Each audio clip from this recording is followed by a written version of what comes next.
Hello everyone, my name is Brendan Marrett. That noise you're hearing is my ventilator. And welcome to Page Turners They Were Not, my Star Wars podcast. Today we are going to talk about probably my favorite battle in Star Wars, and that is the Battle of Endor. We're continuing our catalog of the great battles in the Star Wars films. The major battles. I suppose that a franchise called Star Wars needs a few good battles. The Battle of Endor is arguably my favorite Star Wars battle. I think it may be the best Star Wars battle altogether. And also I believe it may be the most iconic battle of Star Wars in terms of defining everything we think of when we think about battle in the Star Wars galaxy. Also, in my opinion, it is the most impressive special effects sequence in movie history. Or at least one of, I should say. And certainly, in my mind, the most impressive in all of the Star Wars franchise. Okay, so I'm not going to give a blow-by-blow account of the battle, since, of course, we know it well. But the reason I think it might be the most iconic battle, or maybe not iconic, but certainly the most sort of I'm trying to think of the right word. There's a word that's kind of like stereotype, but that's not the right word. Regardless, it is a battle that encapsulates what we look for in Star Wars battles. And forgive me, I'll have to think of if I think of the correct word, I'll go with it. Prototypical. There we go. Prototypical. In that the battle is multi-pronged, and that's what we think of when we think of Star Wars. What I mean is, the Battle of Endor takes place on the ground, at the shield generator bunker, in space, in and around the Death Star, and while a lightsaber battle takes place on board the Death Star. So there are three elements, and I must say, the way that they're edited together is impressive. Very impressive. I know that we talk a lot about the editing in the original Star Wars movie, but the editing in this scene, in Return of the Jedi, is quite excellent. The way that it cuts back and forth between the various parts of the battle. And what I think is most interesting is the emotional element of this battle is quite impressive. The emotional weight of what's going on, particularly between Vader, the Emperor, and Luke, gives a certain soul to the battle that we care about more than just the cool explosions, laser guns, explosions, lightsabers. There's an element of emotion in the film that really locks us in.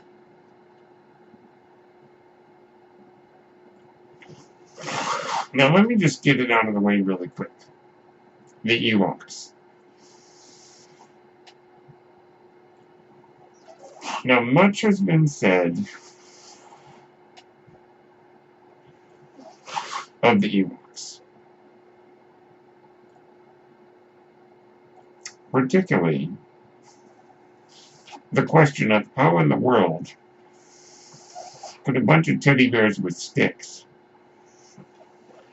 defeat, as the Emperor puts it, an entire legion of his best troops. Well, you know, I think that there's a whole debate to be had. And of course, we know all the way going back to the original film that stormtroopers are, supposedly some of the best soldiers in the galaxy. But of course, we see them fail again and again and again. I don't know. I think it's just part of the fun of it. I think it's just part of the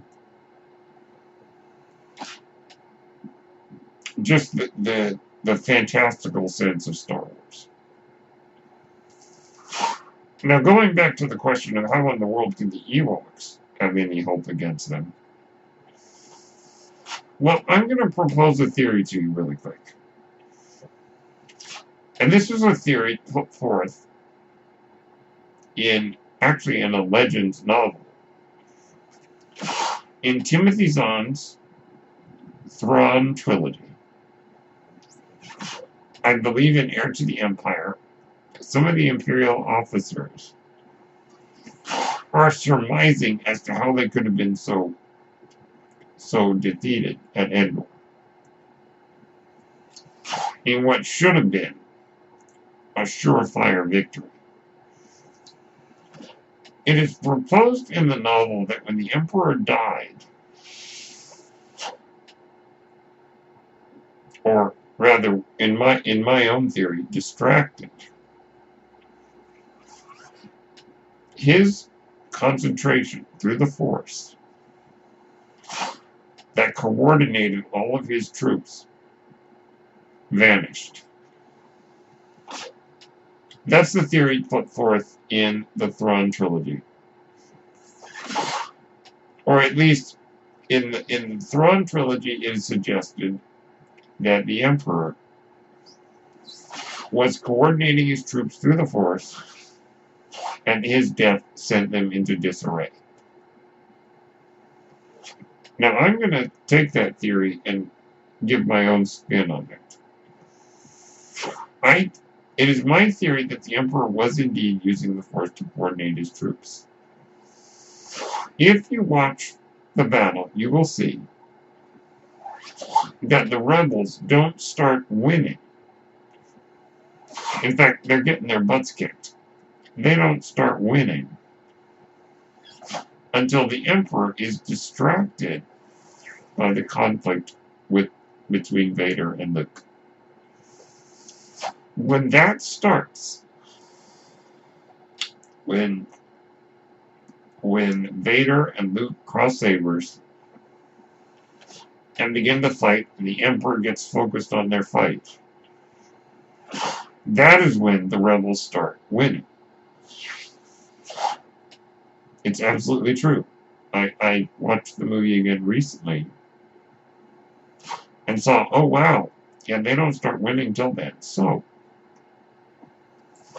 I believe that when the Emperor is distracted, and later when he's killed, the coordination of the Imperial forces falls apart. So I believe that the Emperor was the one holding it all together. And the Empire lost because of the Emperor, because of him losing.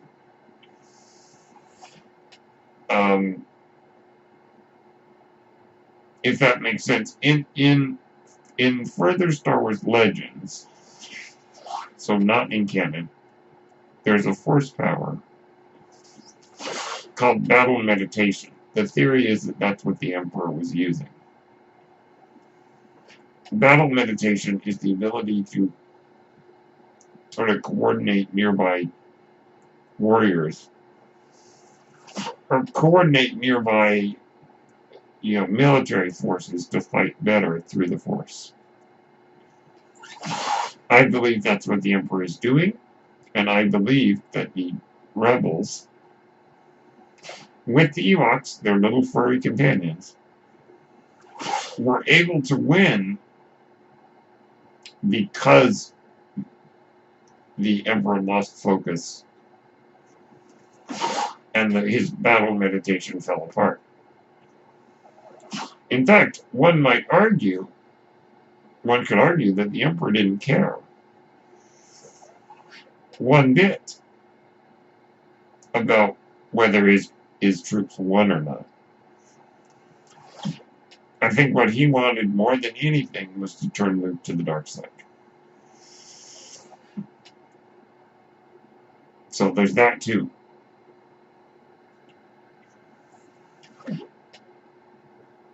So I do believe that the Ewoks, even teddy bears with sticks, were able to beat the supposedly superior Imperial forces because the Emperor was no longer coordinating them.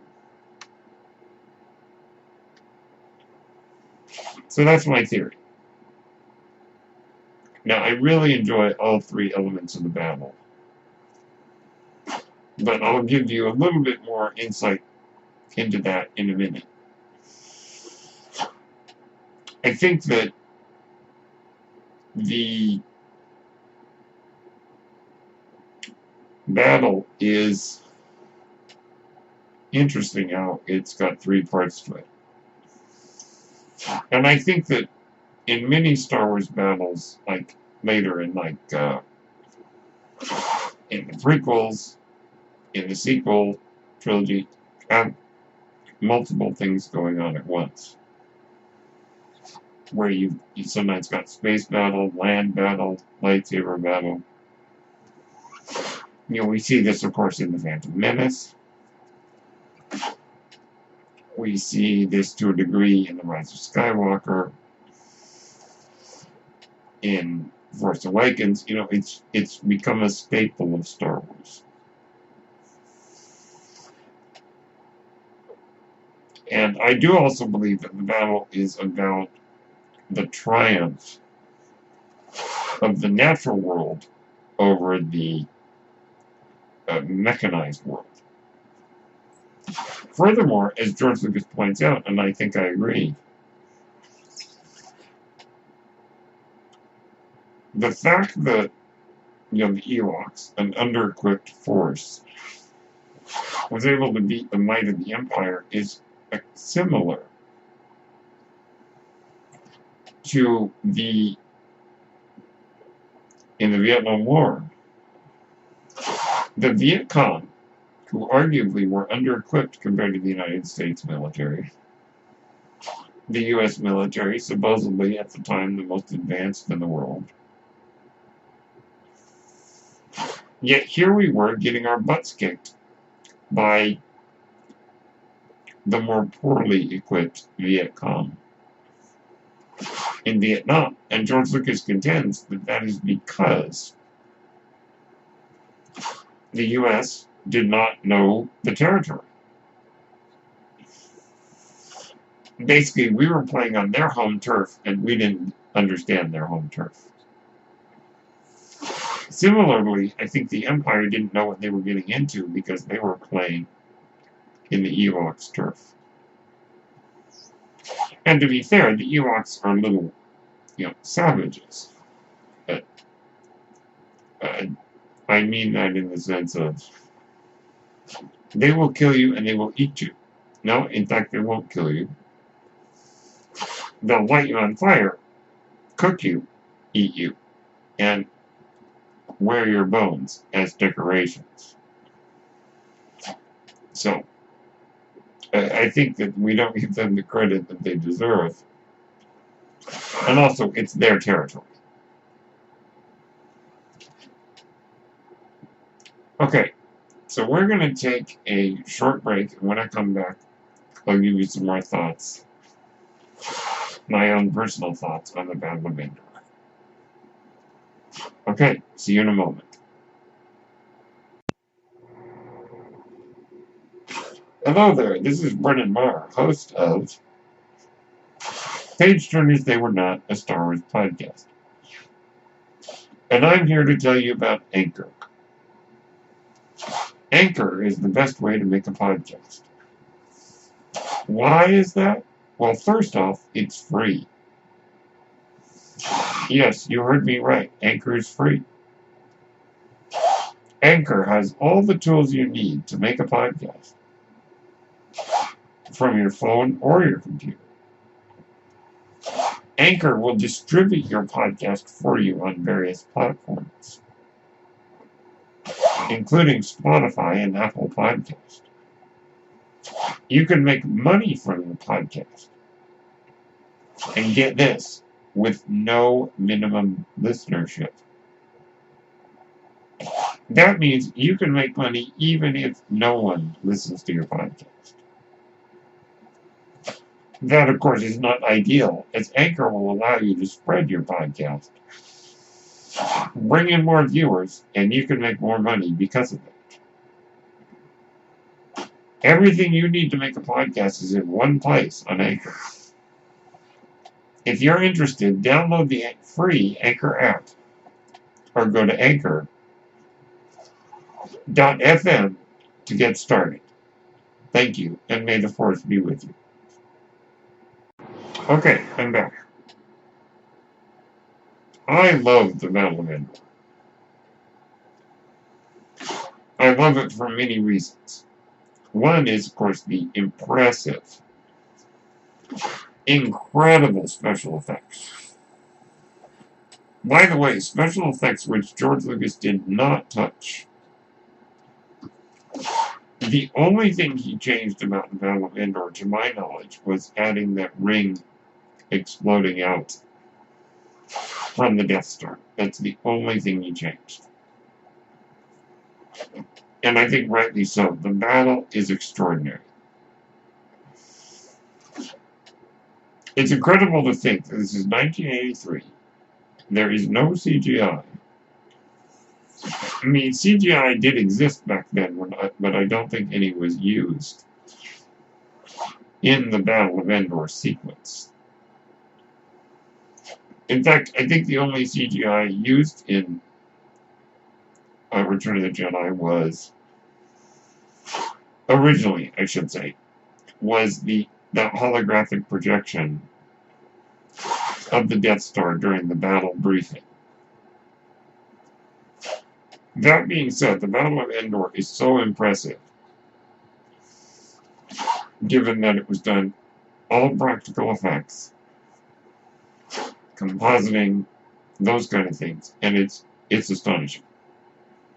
I mean, you don't even think twice about you're looking at a special effect. It's that good. I also love the battle because, as I said, there's the emotional component to it. You know, the fact that we're observing this, we want to see what happens. And the emotion of Luke confronting his father. And the throne room with the Emperor. I mean, Ian McDiarmid. I have mentioned many times on this podcast that Palpatine is my favorite character. Ian McDiarmid is so relishing the evil in this role, and just everything Palpatine says is amazing.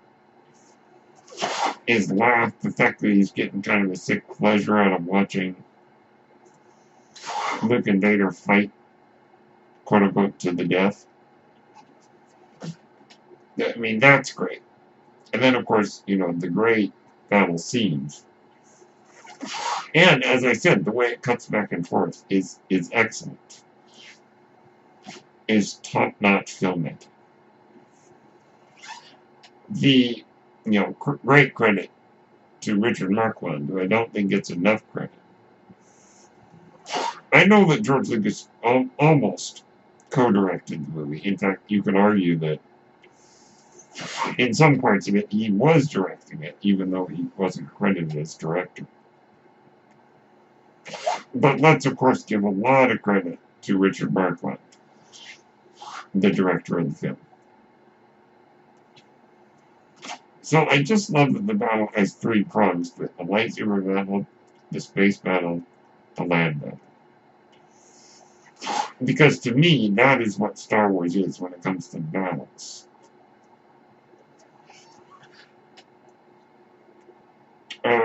The fleet battle is pretty extraordinary, with all the fighters. And by the way, Wedge getting to be more featured, which is great. Wedge manages to survive all these big battles.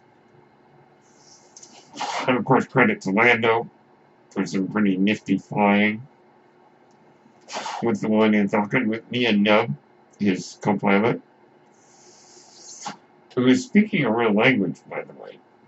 I don't remember what it is, but it is spoken in Kenya. It's a real language. It's just, the battle is full from beginning to end of memorable moments, memorable lines, memorable characters,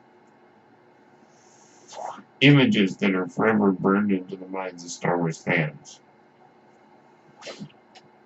You know, let's take our hats off to Orville Crinan, the A-Wing pilot who crashed into the bridge of the Executor, sending it plunging into the Death Star surface like a dagger. It's just so impressive. I love this sequence from beginning to end. I love me some Ewoks. Oh yes, indeed.